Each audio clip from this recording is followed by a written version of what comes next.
I'm Josephine Angelini, and I would like to read a passage for you out of Starcrossed, my new book, which comes out May 31st, today. So if the cat will let me, I will get started. Are you okay? Ariadne whispered in Helen's ear as the family meeting broke up. Helen squeezed Ariadne's hand and tried to smile, but she had no idea what to say. She started to wander toward the door. I'll take you home, Lucas called out over his shoulder to Helen, ending the brief conversation he was having with his father and uncle. I'm supposed to watch Helen tonight, Jason said apologetically.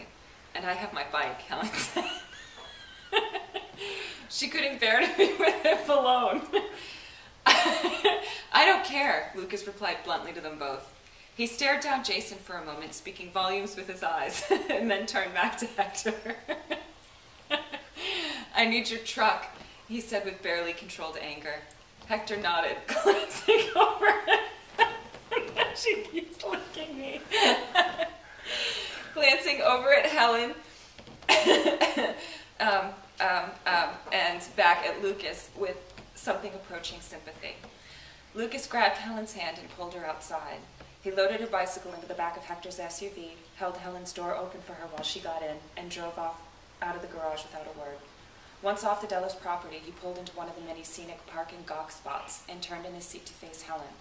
What's going on? He asked, angry and frustrated and frightened all at the same time. Helen didn't have an answer for him. Will you at least tell me what I did wrong? I already told you, you didn't do anything, Helen said to her lap. Then why are you treating me like this? Look at me, he pleaded, taking her hand. She stared at their linked hands like it was the first time she'd ever seen anything like it. What the hell is this? She asked. She pulled her hand out of his with disgust. You know what? I take it back. You did do something to me. You led me on. Lucas's whole face crumpled. Helen had had no reason to hope after what she'd heard the night before, but for some reason there was a tiny spark still glowing in her that maybe, somehow, she had just misunderstood, or that he would change his mind. It went out completely when Lucas nodded.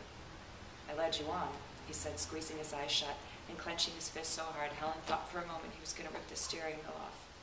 His voice was harsh, almost a snarl. You and I can't be together, so just get it out of your head and move on. Helen unbuckled her seatbelt and got out of the car. Wait, please, he started to say. Wait for what? For you to tell me that I'm a really nice girl, but you'd never touch me? Thanks, I got that part already. Now open the back so I can get my bike, she bit out. Her voice was so foreign to her, so bitter and loaded with sarcasm that it sounded like someone else's. I promise I won't say anything the rest of the way if you don't want me to. Just let me take you home, Lucas replied calmly.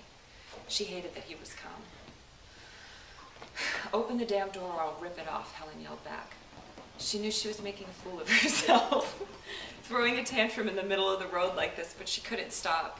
Humiliation was leaking out of every pore, and she needed to get away from him fast. She didn't want to leave anything behind, either. Nothing that would force her to come back to him later to ask for what was hers. She stood at the back of his car with her head down and her arms crossed tightly over her sore heart. She knew he was looking at her in the rearview mirror, so she angled her body away. Finally, he popped the back. She got her bike out and rode off without another word. Okay, I think that's enough. I'm getting mauled. Kitty. You're killing me.